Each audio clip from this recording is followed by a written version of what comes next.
I think I found my favourite adventure boots to be released to date.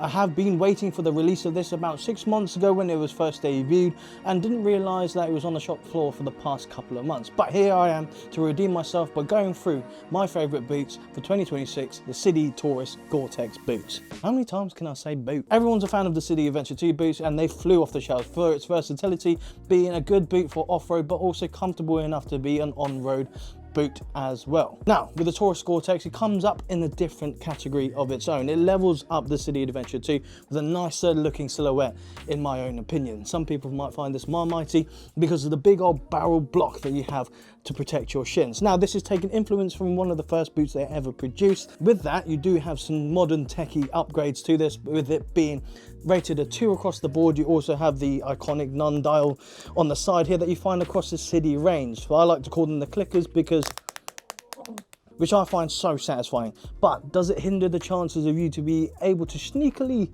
take your bike out in an early morning ride? Yes, but it's a really cool boot.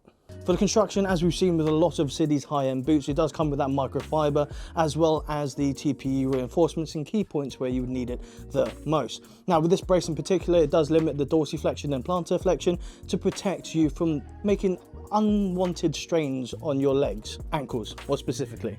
For the midsole, we do have this materialish chunky sole that gives you a lot of grip when you're dabbing off-road. Not only this, but on the front portion of the midsole here, you do have a raised portion as you would find on like an MX boot to stop wearing away at the microfiber of the toe box on these particular booties. As you've probably seen with me waving it around, it's got a very skinny silhouette, kind of taking influence from the Crosshair HD Billy Bolt boots, giving you absolute feel when you're squeezing against the frame of your bike. Not only this, you have this rubberized padding on the inside with extra grip, again, to give you more optimal grip when you're on the bike. And as in the name, it is fully Gore-Tex as well, so you don't have to worry about whatever the weather chucks at you. Now, before we wrap this up, as we all know, Sidis take a little while to break in. I have my own Sidi STs that took a couple of weeks before being very comfortable.